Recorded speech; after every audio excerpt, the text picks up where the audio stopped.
যে আমরা কিন্তু সম্প্রতি সমাবেশ করেছি প্রায় 5-6 মাস আগে।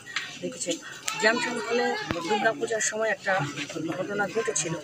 তাৎক্ষণিকভাবে আমি জানার সঙ্গে সঙ্গে কিন্তু একটু লেট করিনি, চলে গিয়েছি। তো এরকম যদি ঘটনা ঘটে আপনারা যদি আমাদেরকে সঙ্গে সঙ্গে জানান, আমরা ব্যবস্থা নিতে পারবো।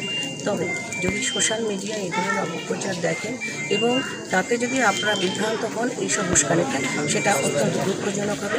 আধুনিক সভ্যতার এই যুগে আপনারাও অবশ্যই সচেতন হবেন। আমরা চাই আমরা ধর্ম বর্ণ নির্বিশেষে হিন্দু মুসলিম ভাই ভাই আমরা মিলেমিশে থাকবো এবং এই চন্দ্রনাথ মন্দিরকে রক্ষা করবার জন্য এসপি মহোদয় যেভাবে বলেছেন যা যা করণীয় আমরা সব কিছু করবো। আপনারা শুধুমাত্র আমাদেরকে জানাবেন।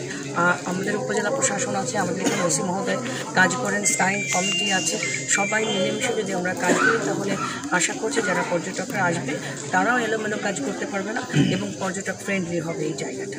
আমরা সে প্রত্যাশা করছি। স্থায়ী কমিটি নিয়ে আমাকে অনেকেই টেক্সট করেছেন ইতিমধ্যে। আপনারা প্রশ্ন না করলে আমি এই বিষয়ে একটু উত্তর দিই। সেটা হচ্ছে স্থায়ী কমিটির মধ্যে 5 বছর মেয়াদি হয়ে থাকে, আপনারা জানেন।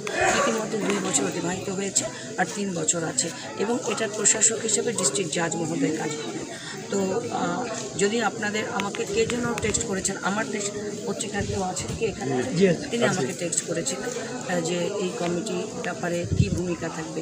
স্থায়ী কমিটির বিষয়ে যদি কোনো কিছু বলতে হয় তাহলে সেক্ষেত্রে আপনারা ডিস্ট্রিক্ট জাজ মহোদয়ের সঙ্গে যোগাযোগ করবেন।